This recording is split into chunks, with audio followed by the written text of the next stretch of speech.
Hello student, welcome to my YouTube channel study time with Ravi.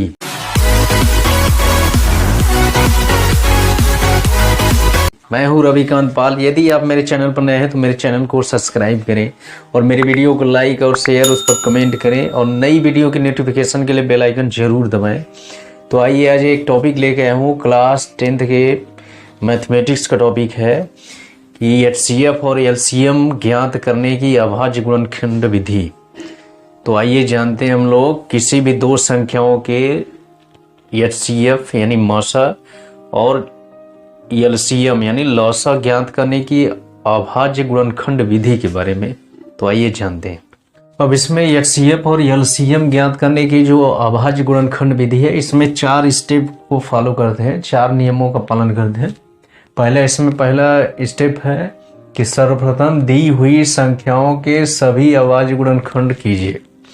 यानी जिन संख्याओं का हमको एचसीएफ और एलसीएम ज्ञात करना होता है, उन संख्याओं का सबसे पहले अभाज्य गुणनखंड लिखते हैं। अभाज्य गुणनखंड क्या होता है कि उस संख्या को अभाज्य संख्याओं के गुणनफल के रूप में जो व्यक्त करते हैं तो उसी को अभाज्य गुणनखंड कहा जाता है।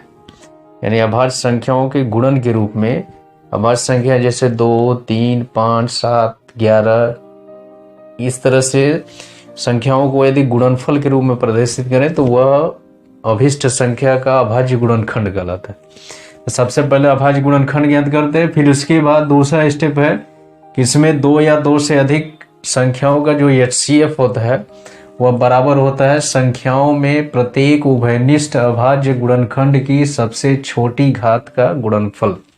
यानी 2 संख्याओं का अभाज्य गुणनखंड लिखेंगे और उसमें सबसे जो प्रत्येक उभयनिष्ठ होगा अभाज्य गुणनखंड की सबसे जो छोटी घात होगा, उन घातों को लिख के उनका गुणनफल ज्ञात करेंगे तो वो उसका एचसीएफ होगा। फिर उसके बाद 2 या 2 से अधिक, तीसरा स्टेप में लेते हैं कि 2 या 2 से अधिक संख्याओं का एलसीएम कैसे ज्ञात करेंगे। उसके बराबर है संख्याओं में संबद्ध प्रत्येक अभाज्य गुणनखंड की सबसे बड़ी घात का गुणनफल उसके बराबर होता है।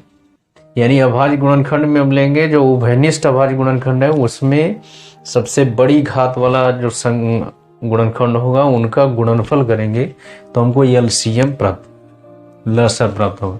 फिर चौथा इसमें संबंध होता है कि किन्हीं भी 2 धनात्मक पूर्णांकों ए तथा बी के लिए उनका गुणनफल ए गुणे बी बराबर उनके एचसीएफ और एलसीएम के गुणनफल के बराबर होता है।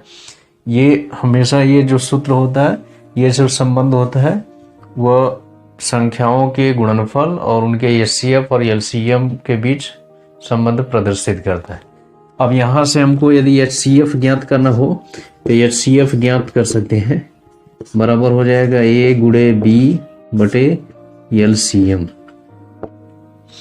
या एलसीएम का भी मान निकालना हो तो एलसीएम बराबर हो जाएगा ए गुणे बी बटे एचसीएफ हो जाएगा।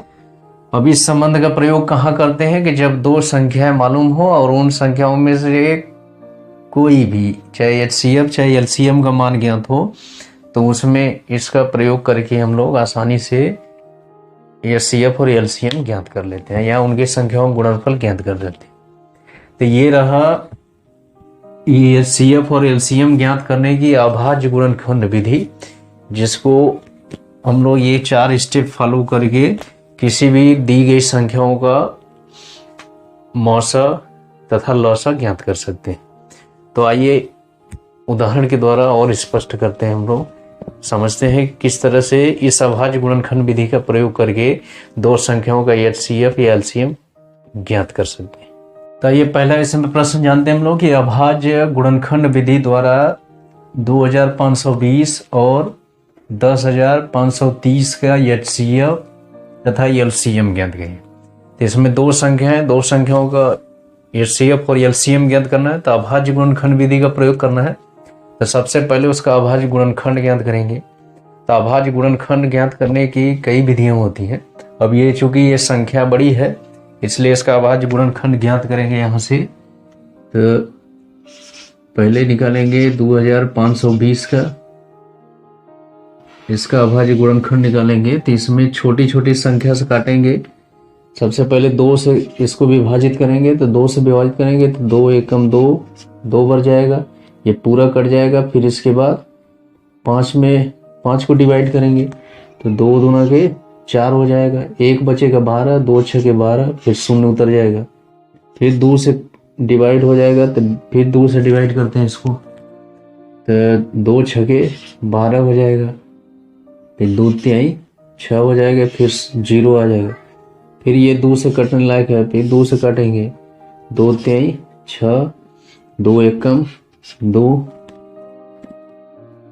अब यहाँ जब 2 एकम 2 हो जाएगा तो 10 बचेगा, यानी 2 पाँचे 10। अब ये 2 से डिवाइड नहीं होगा तो इसको डिवाइड करने के लिए 3 से भाग देंगे, तो 3 से भाग देंगे तो यहाँ होगा 3 एकम 3 हो जाएगा, और 3 पाँचे 15, 5 बढ़ जाएगा, एक 0 आ जाएगा इसमें। फिर ये 3 से डिवाइड होगा, 3 तिहाई 9 हो जाएगा, और एक 15 बचेगा, 3 पाँचे 15। फिर ये 3 से डिवाइड नहीं हो पाएगा, इसलिए इसको 5 से डिवाइड करते हैं, 5 7 35 हो जाएगा। फिर 7 से डिवाइड हो जाएगा, 1 बच जाएगा। तो ये पूरा इसका गुणनखंड होगा, यानी इसका अभाज्य गुणनखंड लिखा जाए तो 25 20 का हो जाएगा, 2 हो जाएगा, 2 गुणे 2 गुणे 2 3 बार, 3 होगा 2 बार, 3 गुणे 3, एक 5 होगा और एक 7 होगा। इस तरह से ये अभाज्य गुणनखंड है, यानी अभाज्य संख्याएं 2 3 5 7 इसमें सम्मिलित है, उनके गुणनफल है, तो इसको अभाज्य गुणनफल कहते हैं या गुणनखंड कहते हैं। अब इसके बाद इसका निकाल 1530। अब इसका अभाज्य गुणनखंड ज्ञात करेंगे, तो इसको 2 से डिवाइड करेंगे, 2 पाँचे 10, 2 दूना 4, 1 बचेगा 13 हो जाएगा, 2 छके 12, फिर 2 पाँचे 10।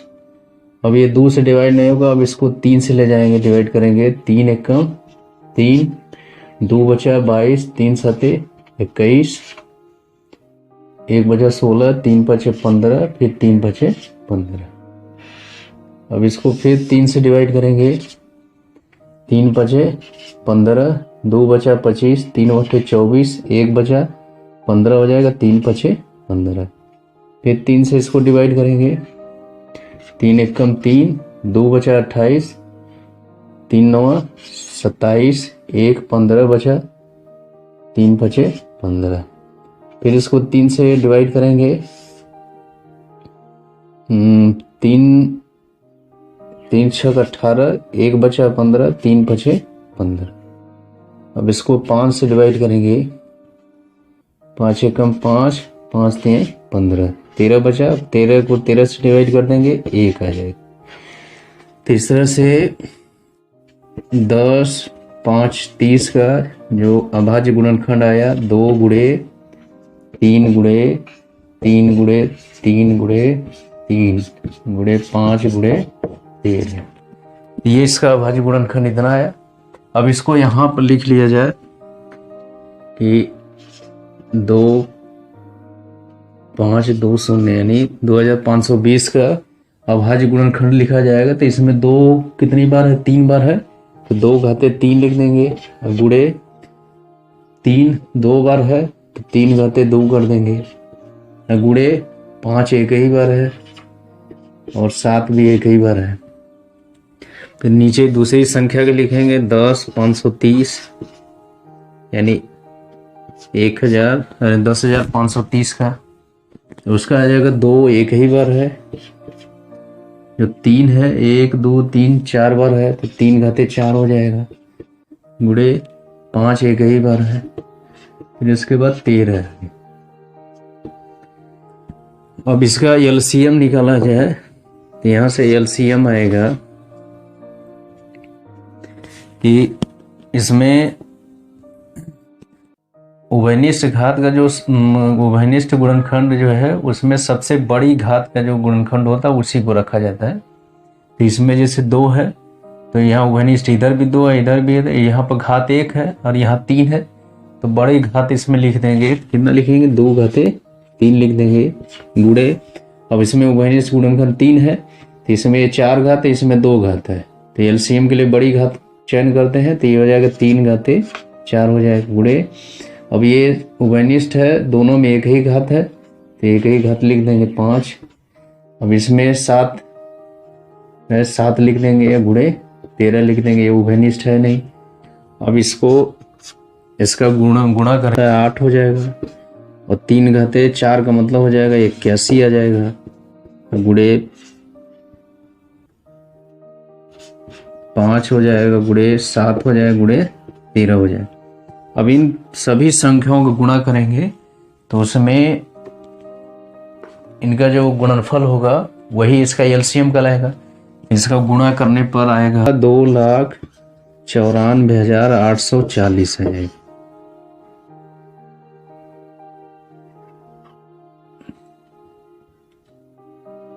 2,94,840 आ जाएगा, ये इसका एलसीएम है। अब इसके बाद इसका एचसीएफ निकालेंगे तथा एचसीएफ आएगा।